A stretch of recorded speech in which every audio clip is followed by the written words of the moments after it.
Good afternoon, everyone, and a big welcome to all who are joining us today. Welcome to the Youth for Climate event featuring Sir Robert Swan. This event is a partnership between City Developments Limited, Singapore Youth for Climate Action, and Singapore Botanic Gardens.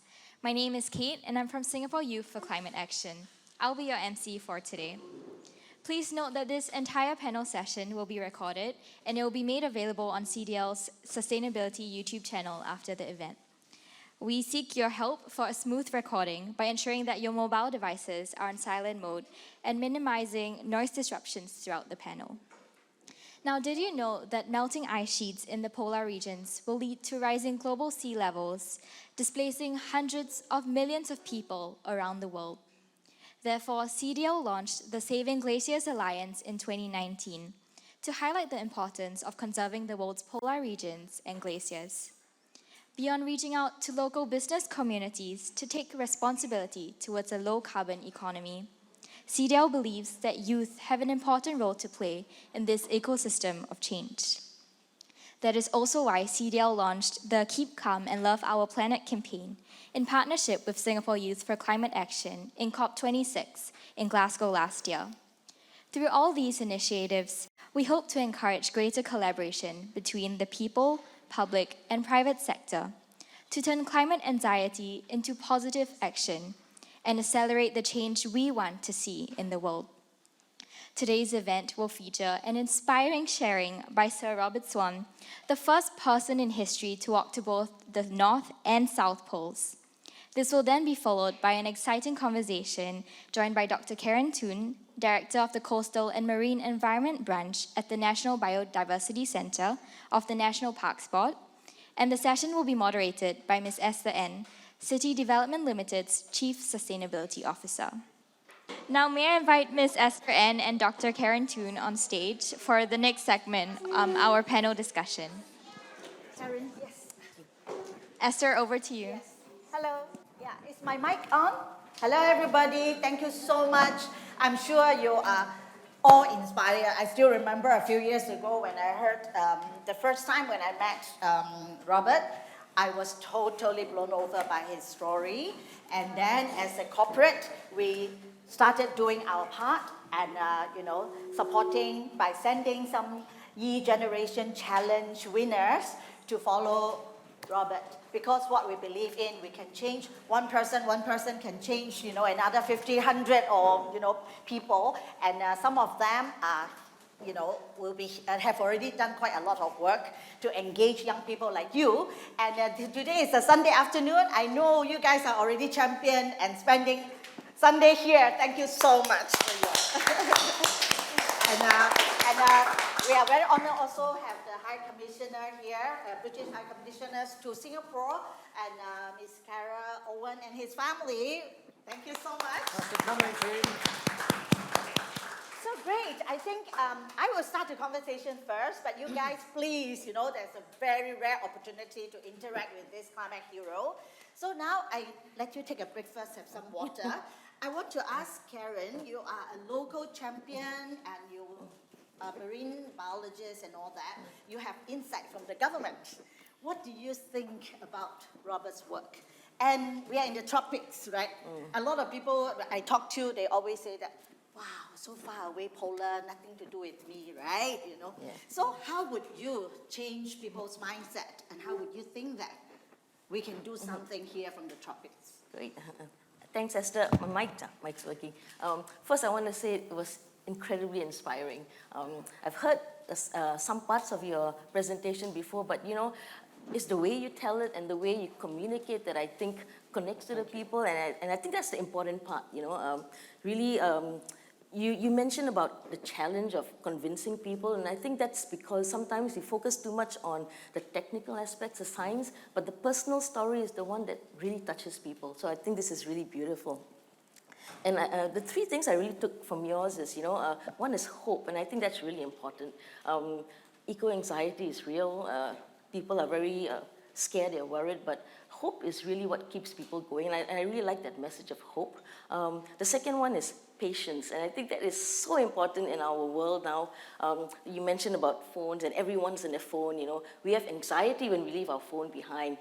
If you leave your wallet at home, you'll go to work, it's fine. But if you leave your phone, you will go back home to get it because you can't function without it. So people need to be patient, you know. And I really like the last one when you said undaunted, never give up.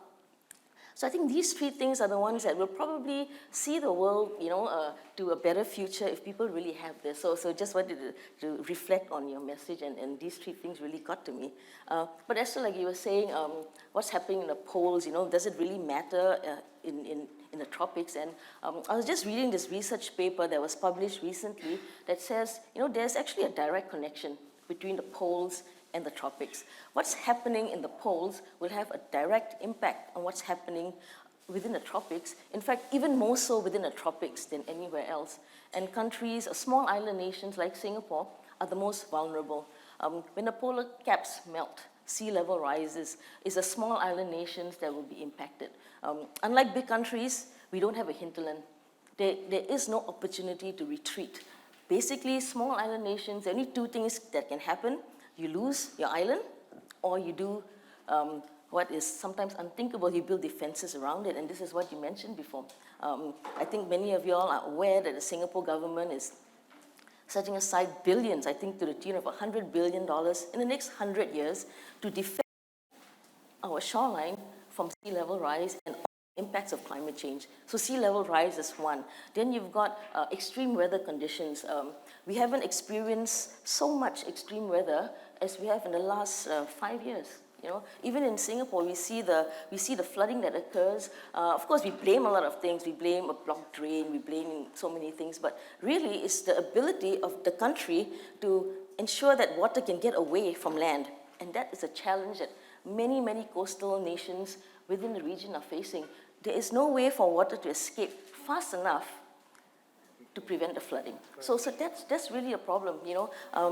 All the major cities in the world that experience flooding is because water can't escape fast enough. So those are the challenges we are facing.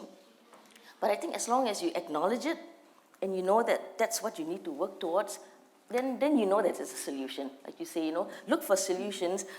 We can get stressed, we can get depressed, but that doesn't help us.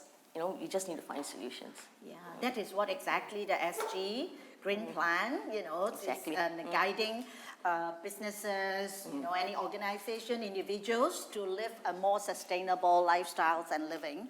And here at the panel, we have public sector, we have private sector, and we have, what should I call you, NGO or, you know, individual explorer and all that. I've been working it out for 66 years, but I'll get there one day. So, Robert, not everyone in the world is as resilient, as passionate, and you know, as fearless like you.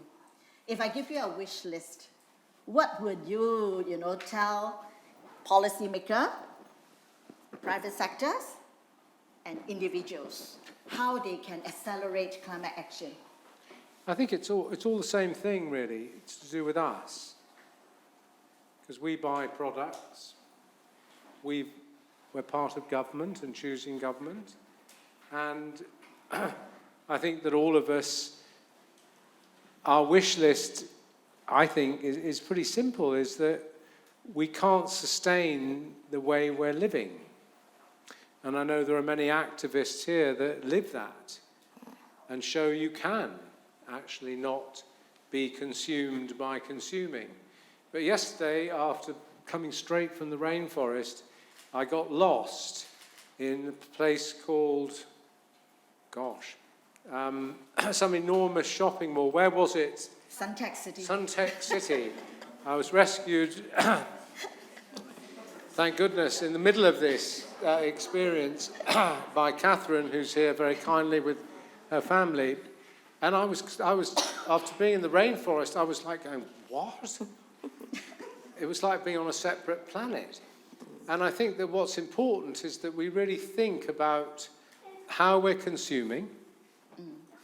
We really change that. It's no good thinking about it, but we need to make changes on our consumption.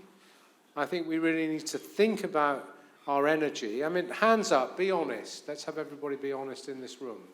How many people charge their mobile phones using solar?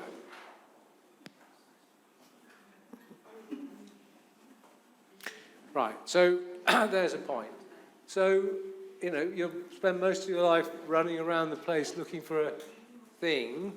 Well, you can get a little solar panel, you can get a battery, and you've got plenty of sunshine here, and you can charge a little tiny battery, take that round with you, and it'll charge your phone 10 times. And then as things develop, that battery could do it 20 times, 50 times, 100 times.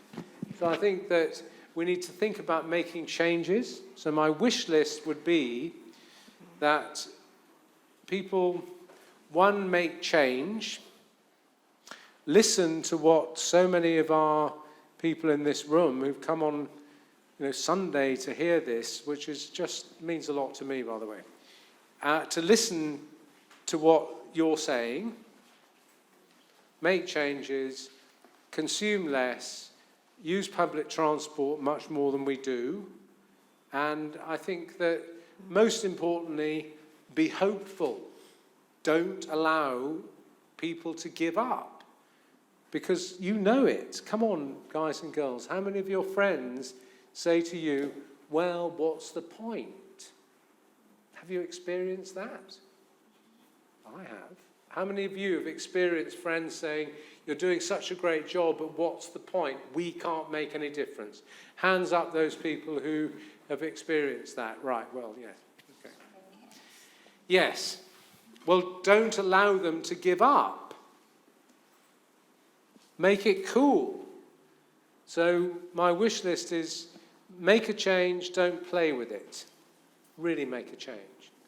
Don't allow people to give up. And work within the guidelines of what you're saying. And what you're saying, there's government, there's all those things in Singapore that I don't understand as well as I should yet, but I will. Work within the guidelines of government and policy, and don't give up. Right? Don't give up. I think that's probably it. Don't give up. Yeah, indeed. Yeah, I still remember. Definitely my story is not as inspiring as you, but I started sustainability journey almost 27 years ago. And when we talk about green building and then, you know, doing green stuff and even launched my first recyclable shopping bag, people call me crazy. So I'm like, okay, one day you will know, you know. So and I think we have come to a point that it's really a changing point, not just tipping point. Today we have technology, we have solutions, we have a lot of resources, even funding. You know, ESG funds has been growing, sustainable finance is growing. So now we really have a lot of so-called enabler. And Karen, I want to, don't want to put you on the spot, but what about for government? What do you think we're doing the right thing? That are we doing enough to really accelerate, you know, fast enough to tackle the so-called climate emergency? Thanks, Esther. Of course, I can only speak from the biodiversity and conservation perspective on this. And I think, I mean, seeing what we were just like 10 years ago compared to now, I can see a big change, you know, in the thinking within government. And I think that change is really a consequence of the action on the ground. The government really, they are voted by people, right? And they will do what the population, the majority of the population wants. So if the majority of the population wants focus on conservation, focus on sustainability, the government will listen. So really, it is something like what you said, you know, you got to keep chipping at the block. Don't give up and don't let people, you know, give up.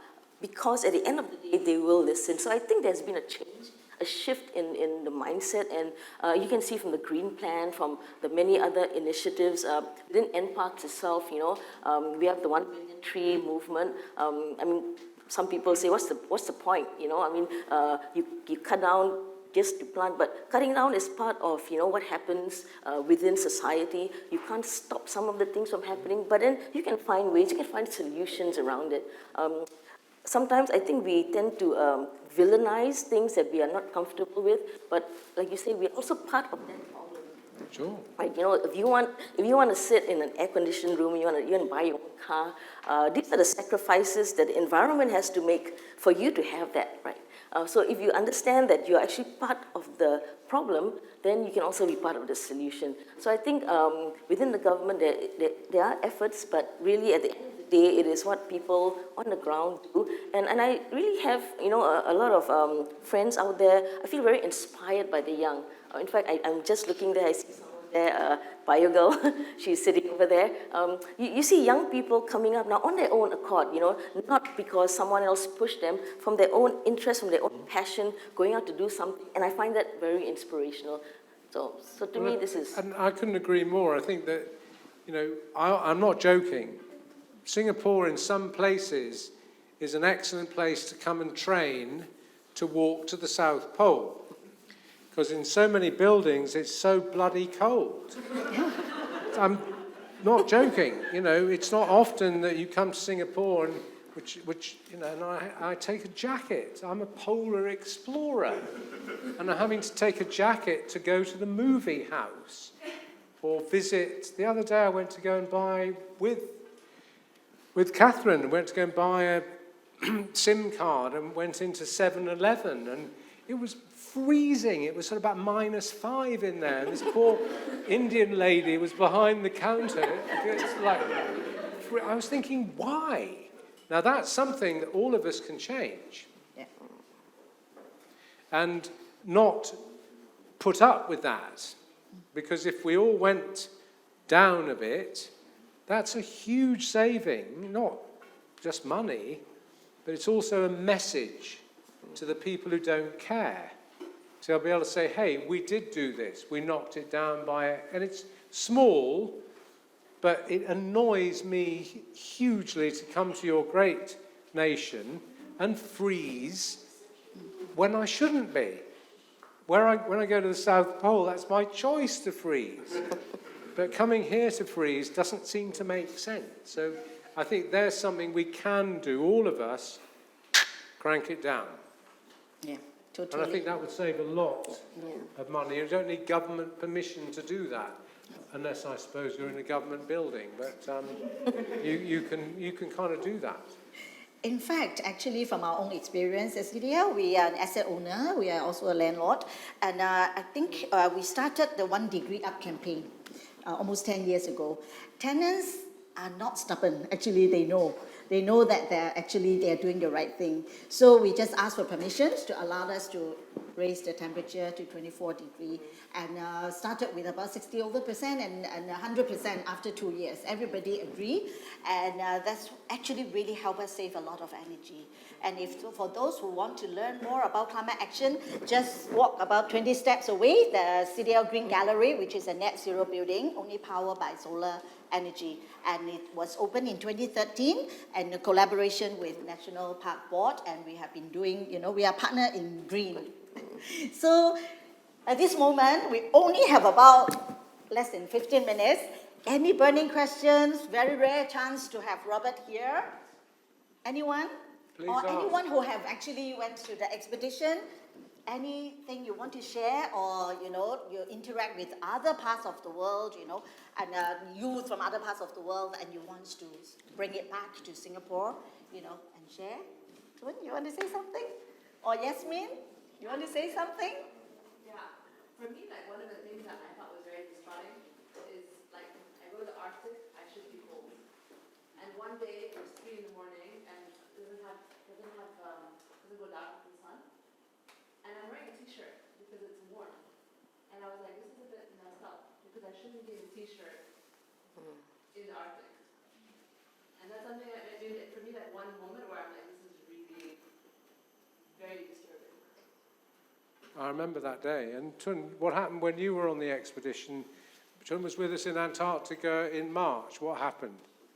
So one of the things that we were told early on the expedition is that rain is a really rare phenomenon in Antarctica. Almost never happens unless it really gets too warm. And one of the days you can see it as either lucky or unlucky, but I wasn't in the group that went out. But when I was heading out and I saw some of my friends coming back after being out from the ship itself, being drenched from rain, it looked as if it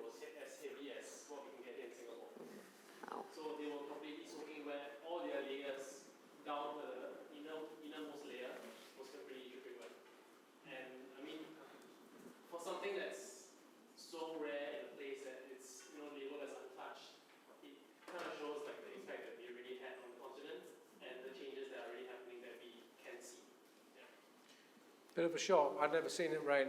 Anybody got any good ideas on what? I'm here. I'm afraid there's no escape. I'm here for about a week, and I'll be seeing a lot of people. Can anybody tell me a couple of things that possibly I might be saying to young people of your age, or maybe older people in business? Anybody got any really good ideas on action, solutions? Anybody got anything they'd like to share with me so I can help say the right thing? Anybody got any ideas? Can I call up Lestrina, who has been a youth leader for many years, and maybe you can share with us. And with her today, we have someone from the Philippines also, very passionate eco champions. Lestrina, I want to share some of your experience, how we can engage young people, and what Robert can say to them to, inspire them to do more. Thank you, Esther. Hi, Rob. I actually want to maybe suggest other youths to share the document. So we have Jara from Philippines. She's here for the weekend, leaving tomorrow, so maybe something from her. But also, I would also want to highlight, we have Bible MJ. And she runs a science educational channel. She works with a lot of young people. And maybe MJ has something to share. So who first? MJ first or? Okay, our visitor first, our guest first. Yeah. Sorry about that, guys. Any skills spotlight or anything? So hi. Actually, I've met you online before, both Esther and Robert. I was in the Summit 2022 YCLE for the Technology for Climate. And we were one of the winners for the projects. And one of our projects, and I'm inviting everyone, is it's a database of all the sustainable food that's available in Southeast Asia. And we want to create that to help everyone make the right choice and look for choices that are nearer them rather than, importing all the way from the US or from Australia, because that cuts a lot of the supply chain and a lot of emissions. And at the same time, it helps us, see the options that are around us that we didn't even know. And we are going to have a webinar on the 15th of September at around 6 o'clock. I'll have Lestrina disseminate maybe the link for that. And I hope everyone can come and learn more about the origin, the journey, and the destination of food and what we can do by ourselves on how food can be one of the ways we can actually save the environment, which I think, everyone eats and everyone feels the impact of the rise of food costs and everything and the shortages that we're having. And I think if everyone works together, we can, set an example. And we're crowdsourcing the information. So if you guys know of any food sources that are near you that are not on our database, please help us fill it out. Thank you so much. And I can see Cheryl at the back. After MJ, I would love to have you share that Cheryl was with me at COP26. And then we ran this campaign at Glasgow, COP26, about keep calm and love our planet and how to turn anxiety to positive action. So MJ, you go first. Oh, okay.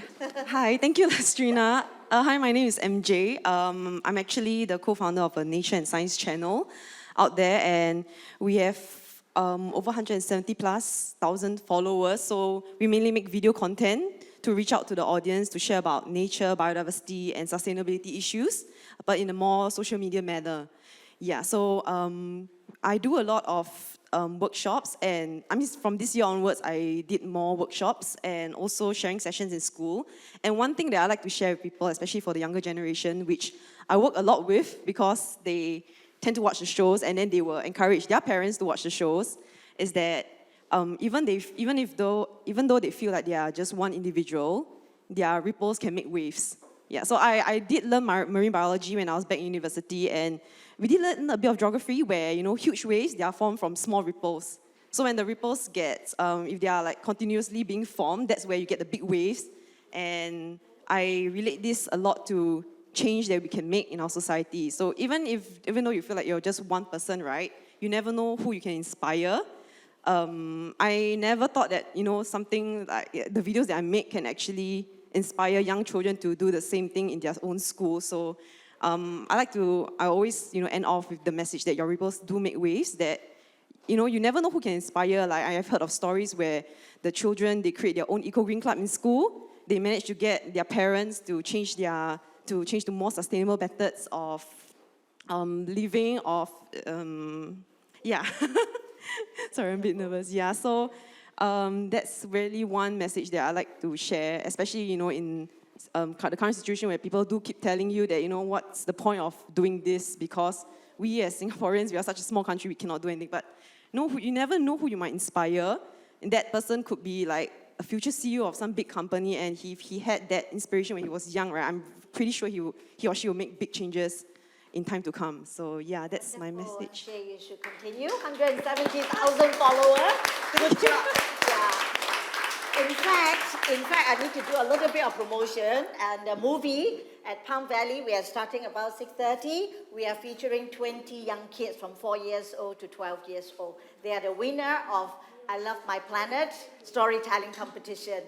It's amazing to see a 4 years old to tell you what is climate change and what we can do to change, to change the world. So Cheryl, can you come forward and share what is your experience? Cheryl went to a few COP before, and last year we were actually running around at Glasgow and then getting people to say something about how you can keep calm and love our planet. Cheryl? I think I definitely have to echo what everyone has said, and especially with what MJ said, with never doubt your impact as an individual, and also sometimes you can't see the ripple effects that you have. So funny story, so I also manage this organization called Up 2 Degrees, which Robert might know of. Up 2 Degrees, which is a simple call to action, which is turn your aircon up by up 2 degrees so the world doesn't have to do it for you. And this organization was actually founded by Sandra Marigold, a lady who used to live in Singapore, but actually went on an expedition I think 7-8 years ago. Yeah. And she founded an organization after going for the expedition there. And what happened after that, she was thinking to herself, like what Robert have shared earlier on, is like, what can we do here back in Singapore, despite knowing what is happening about climate change all the way across the world, And I think it's very important that we draw the link. Sometimes out of sight can be out of mind. But we have to constantly remind ourselves that this is something that is very close to home, and we really have to collaborate with the people around us and never doubt, like Margaret Mead really put it best, never doubt that a group of thoughtful and committed citizens can make a difference, because it's the only impact that we ever have. So I think really two things: collaborate and just take all actions matter. Small action, big actions, they all matter. Thanks, Esther. Thank you, Cheryl. Well said. Yeah. So, okay. One more lady here. Hi. Hi, my name is Takla, and thank you, Robert, for sharing that. I just Googled the portable solar power bank. I totally want to buy that. That's really wonderful. And to bring it down to, to answer your question of what you can share with policymakers, perhaps, is, so I shared, I used to work in Shanghai in sustainable fashion, and I moved home. I'm now with a sustainability reporting platform. But this, I just want to share a personal story, which is I shared this passion with my friends, and I even signed up for a national park, by the way, when I came back to count butterflies. So I think it is infectious, basically. So this was my Christmas present from my church cell group leader. And so I've been using this every day. It's rather heavy, but I've saved if you buy a drink a day, that's at least 30 plastic cups, not to mention the straws. And so I would love to be able to encourage everyone, so tell policymakers, please ask our hawker auntie uncles to give a refund for people who are carrying this, right? And not charge more. So, and So yeah, as in very practical conversations, right? As in they're like telling me, oh, this is so big, you should be paying more. I'm like, but I'm saving you the plastic. Thank So you things like much that, for yeah? Yeah, No I think it's effort very is too practical. small, and unfortunately, our time is running out. And I would like to invite High Commissioner Kara to share a little bit. As a diplomat, as a mom with young children, what would you advise young people here to contribute to climate action? Yeah. Well, Esther, thank you so much, and Karen and Robert. I have known about Robert's work for a really long time, so this is a bit of a fangirl moment for me. It's the first time I've actually met Robert. Really proud of you as a Brit, but I know that everything you do is done because you care about the globe. You're a kind of global citizen in the truest sense of the world. I wasn't lucky enough, like Esther and your colleague, to be in COP26.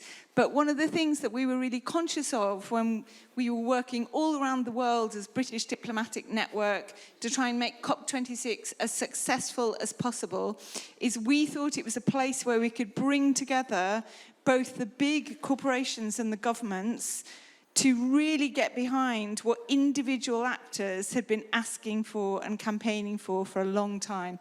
And I think the further we get away from COP26, the more meaningful the impact, because we have actually seen those two things come together. I loved your story at the back about your cup.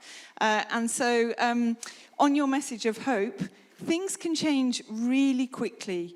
So I know in the UK, for example, we followed other countries that had already done things like put taxes on a plastic bag. You always have to pay for your plastic bag. In my workplace, they said, right, next week, you're going to be charged an extra 25p if you have your own, if you don't bring your own cup to the office coffee cellar. Within 1 week, everybody had a cup like you, because nobody wanted to spend that extra 25p. So actually, you can change things super quickly, and that's what I'd be encouraged when he's speaking to the government, talk about that as well. We can really cut down on things like plastic. Thank you again, Esther. You're a hero of sustainability. You got started on this journey before many Singaporeans, and you... I always say that nobody ever says no to Esther Ann. Whatever you ask, we always do. Thank you very much. I'm so grateful. I'm so grateful. And thank you. Yes. So with this, there's something I need you all to do. The next slide show a pledge. Yeah, that there's a QR code. Please, the slide. All of you can just scan it and pledge to support your efforts to saving glacier and to fight climate change and global warming. So with this, we come to the end of today's session. Stay in touch